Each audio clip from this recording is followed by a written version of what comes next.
Selamat siang, saya akan menjelaskan sedikit tentang struktur anatomi payudara. Setiap manusia memiliki payudara, baik pria maupun wanita.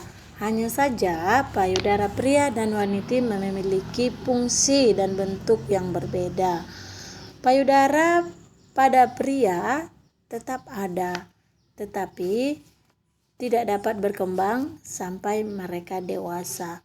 Sementara pada wanita, payudara akan terbentuk setelah masa pubertas dan memiliki fungsi yang sangat penting sebagai sumber ASI atau air susu ibu. Nah, beginilah kira-kira bentuk payudara wanita setelah dewasa. Payudara pada wanita merupakan struktur berpasangan yang terletak pada dinding toraks anterior.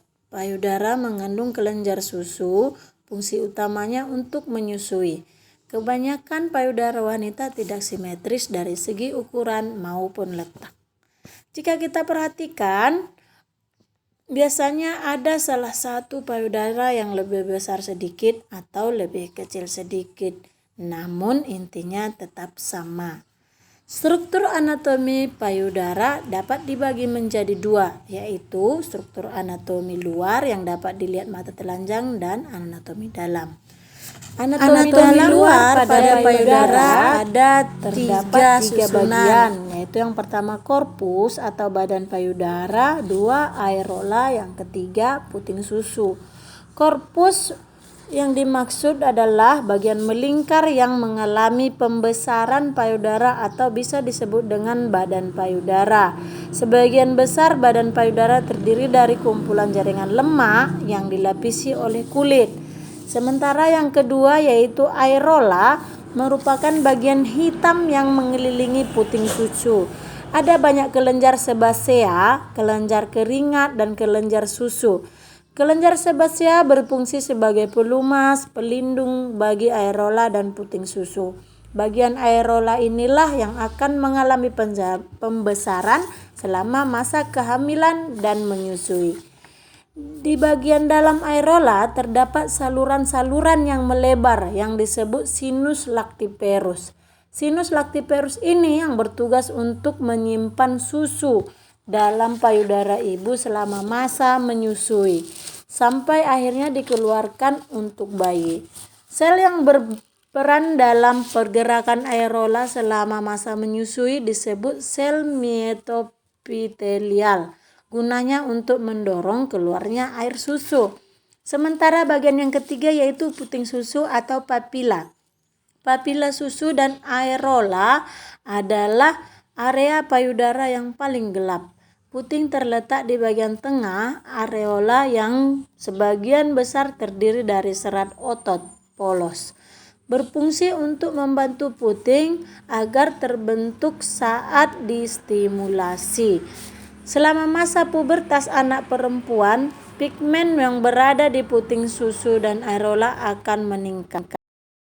Sementara struktur anatomi payudara bagian dalam ada beberapa. Yang pertama yaitu jaringan adiposa. Sebagian besar payudara wanita terdiri dari jaringan adiposa atau yang biasa disebut dengan jaringan lemak. Jaringan lemak terdapat bukan hanya di payudara tetapi di bagian tubuh lainnya juga.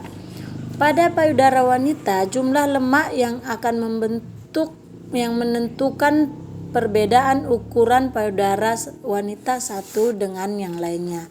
Jaringan ini juga memberikan konsistensi yang lembut pada payudara. Yang kedua yaitu lobulus, lobus, dan saluran susu atau ductus. Lobulus merupakan kelenjar susu, salah satu bagian dalam penyusun korpus atau badan payudara yang terbentuk dari kumpulan-kumpulan alveolus sebagai unit terkecil produksi susu. Lobulus yang terkumpul kemudian membentuk lobus. Dalam satu payudara wanita umumnya terdapat 12-20 lobus. Lobus dan lobulus dihubungkan oleh saluran susu yang membawa susu bermuara ke puting susu. Yang ketiga yaitu pembuluh darah dan kelenjar getah bening. Pembuluh darah dan kelenjar getah bening juga merupakan bagian yang menyusun payudara. Selain terdiri dari kumpulan lemak, pada payudara juga terdapat kumpulan pembuluh darah yang berguna untuk menyuplai darah, terutama pada ibu hamil dan menyusui. Darah membawa oksigen dan nutrisi ke jaringan payudara, kemudian pembuluh darah di payudara bertugas memasuk nutrisi yang dibutuhkan untuk memproduksi ASI. Sementara getah bening adalah cairan yang mengalir melalui jaringan yang disebut sistem limfatik dan membawa sel-sel yang membantu tubuh untuk melawan infeksi. Saluran getah bening mengarah ke kelenjar getah bening yang berukuran kecil yang merupakan bagian dari sistem limfatik. Kelenjar getah bening terletak di beberapa bagian tubuh seperti di ketiak, dada, rongga perut, dan di atas tulang selangka.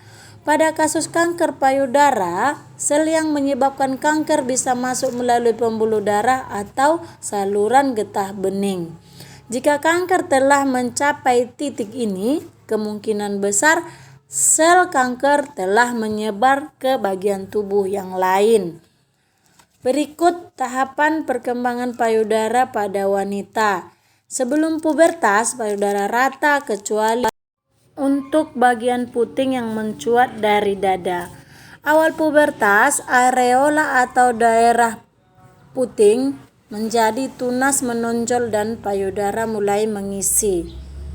Sementara akhir pubertas, jaringan kelenjar dan lemak meningkat pada payudara dan areola atau daerah puting menjadi datar.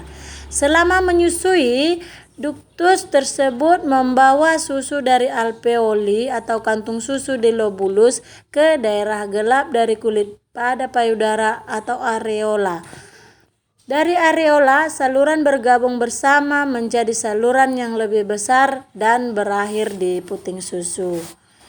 Demikianlah Bu, secara singkat saya menjelaskan struktur anatomi payudara. Sekian dan terima kasih.